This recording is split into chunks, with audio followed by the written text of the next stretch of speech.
guys, Chris Funk here. I took my Liska down to Point O'Shane this trip, and I thought while I was down there paddling around, I said, man, you haven't done an After the Honeymoon video in a while, and you certainly haven't done one on this boat. And you talk about it to literally everybody that asks about boats, you big dummy. So you see how muddy she is, how gnarly she is. I promise you that stinks like redfish. So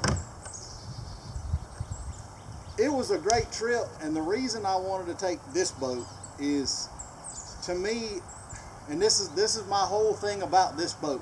When people ask me about the Liska, I say it's fast enough, it's stable enough, it's fishable enough.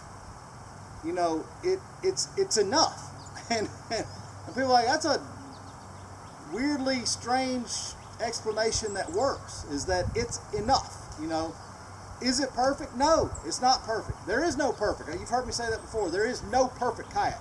It don't exist. I'm telling you, it don't exist. But it's enough in all aspects that I wanted to carry. I mean, I had room for days for gear. It was super fishable. You know, the only modification I make, and y'all seen this is the way I run my camera rig on the back. That's the only modification that I do to the boat. I take the console out. I don't even want it there. But you know, there's no modifications, and it's fishable from the start. It's a great boat. It does exactly what I want in moving water, in still water, in big water, in small water. I mean, we were hitting stuff where the whitecaps were coming over the bow. I was in 20+ mile-an-hour winds, paddling with people with torpedoes and trolling motors and all that stuff. But you know what? This boat was enough. For 10 miles a day in bad conditions, it was enough. I put my fish bag up front, you know, I put my gear in the back. I could go high, low, I could do whatever I wanted to. And yet it's super stable that even in whitecaps, I can stand and see what few fish we were able to see. So to me, you know, and I can have just about any boat I want to, you know, but to me, if I had to come down to a crunch and say, all right, if there was one boat, if I had to sell every other boat I had and I could only have one, the Jackson Liska would be it, because it is fast enough, stable enough, roomy enough, fishable enough.